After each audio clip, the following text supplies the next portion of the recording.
Hi guys, Rob from Rob's Model Cars, and today's an unboxing. I'm going to show you the Hobby Design 1/18 scale Liberty Walk Aventador transkit.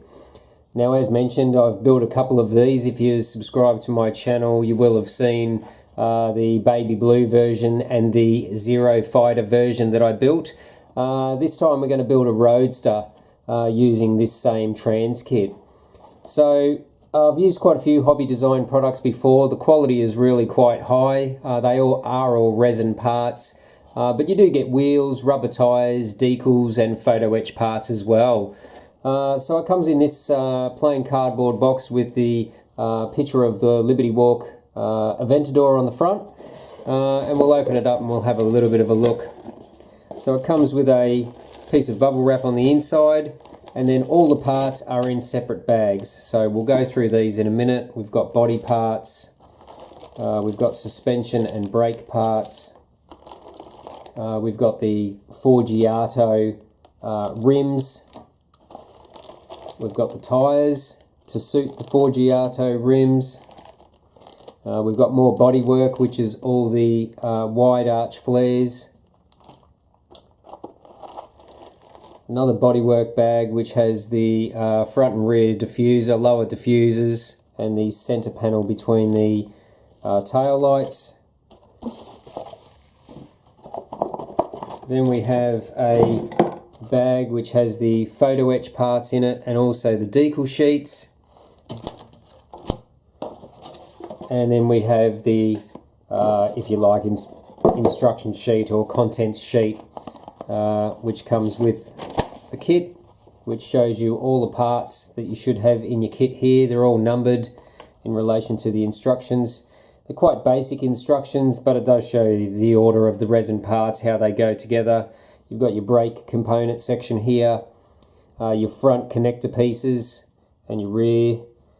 That's that sheet, and then it does give you a decal orientation instructional as well, which shows you the position where all the decals go as per the real car, and it does give you some options as well.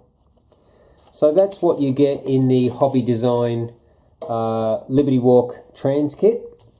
So now we'll break down these bags. So the first part we'll have a look at, the large bag, which is your bodywork bag. Just push those off to the side. You have your replacement front bumper bar. Now this is the Liberty Walk Aventador front bumper bar, and this is the hardest part of the conversion to the Aventador kit. Now you have to cut the die-cast front bumper off the Aventador model, which scares a lot of people, and replace it with this resin part. Now, as I said, I've done a couple of these already, and I'll show you how to do that in one of the next videos.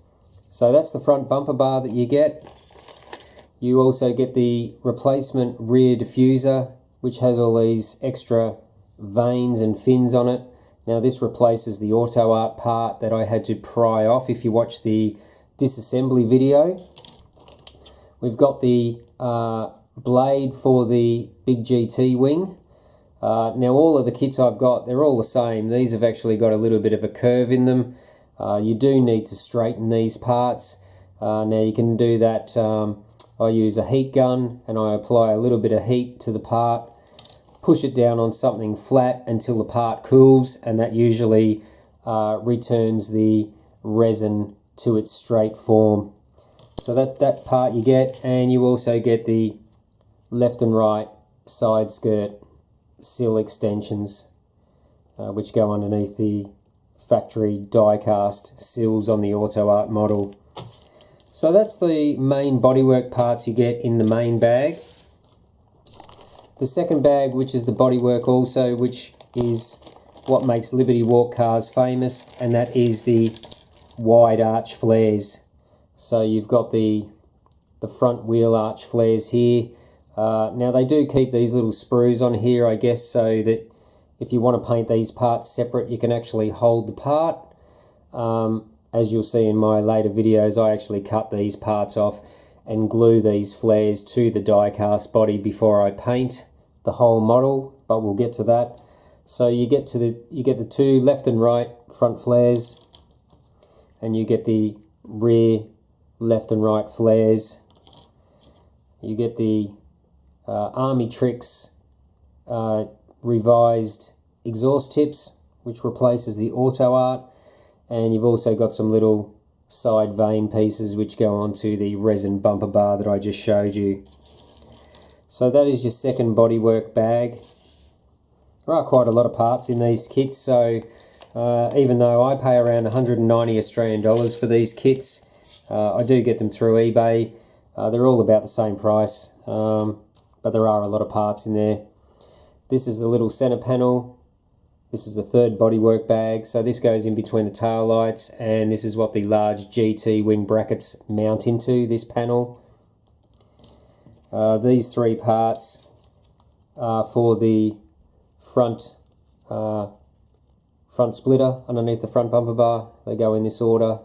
You've got three pieces there, and you've also got two rear diffuser blades which go into the supplied Hobby Design rear diffuser also. So there are your three main bodywork bags.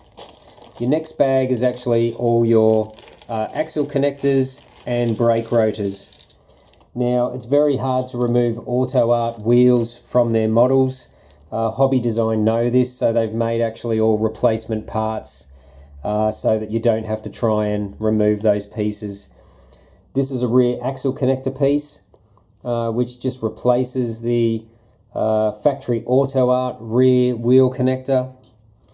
This has its own mounting points for the brake rotors and the calipers. So you do get all the brake rotors, which are molded in resin, and then you do have a photo etched fascia to those, and then you do get all the revised brake calipers as well, which are all molded in resin, large brake kits. So you do have all the parts to completely replace the wheels and braking system from the Autoart model, so it does make it a lot easier as a direct changeover. Now all these parts fit very well. As I said, I've built two of these already and I had no issues with the fit or the actual offset of the wheels. Now you've got two more bags which have the Forgiato Maglia rims. So these are the rear rims. They come in two pieces. So you actually have the actual wheel drum and you have the wheel center. Now this is a good opportunity if you wanted to paint the outer wheel dish a different color to the center, you can do that, and then you can trim the little tab off there and then glue the centers in. So these are really well made for such a fine intricate part. I've tried to cast my own resin wheels and they are not easy, I can tell you. So pretty good job on these ones. So you've got a bag with your two rear rims. You do have some tiny little photo etched air valve stems. If your eyes are better than mine, you can probably fit those. And then the other bag is your slightly narrower front Forgiato wheels. And then you have the tyres as well. And these are a rubber cast tyre. They are a P0 Pirelli, so they have the P0 tread in them. And these are a great fit. They are slightly soft to get them over the wheels. Really high quality tyres. And then the last bag we have actually contains all the photo etched parts and the decals. So this photo etched piece, you can actually see you've got the visible fascia of the brake rotors, the ventilated discs with the little ventilation holes in there. These actually fix over the front of the resin parts. You've got all your new photo etched grille openings for the front and rear of the car. And then you do have the GT wing legs. Now these are actually made up of gluing a lot of these pieces together depending on the desired thickness of the rear wing leg. My last couple of models I only had to glue 3 of these together for each side. And then I painted them black. You've also got the wing end plates, which you've got an inner and an outer, and you've also got a display plaque if you so want to use that one and mount your model to a display base when it's finished. That's quite a nice little display plaque, very similar to Davis and Giovanni models. It's a photo etched alloy piece. Now the other photo etched pieces, you do get some very small little LB Performance number plates to go on the vehicle if you want to use them. You've also got the photo etched Lamborghini brake caliper front covers here and the rear, so they're front brakes, rear brakes, and these are your painting airbrush stencils for the tyre lettering. So if you can see that, it's got the Pirelli P0. Now I'll do a video on how to actually use these templates and how to airbrush Pirelli P0 writing onto your rubber tyres, so that's another video. You do get your little Lamborghini crests, one for the hood, one for each wheel if you like. You also get the Lamborghini script, and you also get the LP700-4 little photo etched badges as well. And you do also get, if you can see those in there behind my finger, there's some tiny little photo etched rivets. If you want to put those into the rear wing legs to the underside of the blade, they're just way too fiddly for me at my age, so but they do come in the kit if you want to use them. And last but not least, you get a very high quality decal sheet. Now I've used a lot of decals from a lot of different manufacturers, and I do apply my decals and cover them with clear coat, and these would have to be the best decals I've ever used for that purpose. So they're a really high quality decal, and they're not affected by a 2-pack polyurethane clear coat over the top of them. So really good. So that is the unboxing of the Hobby Design LB Performance Liberty Walk Aventador transkit.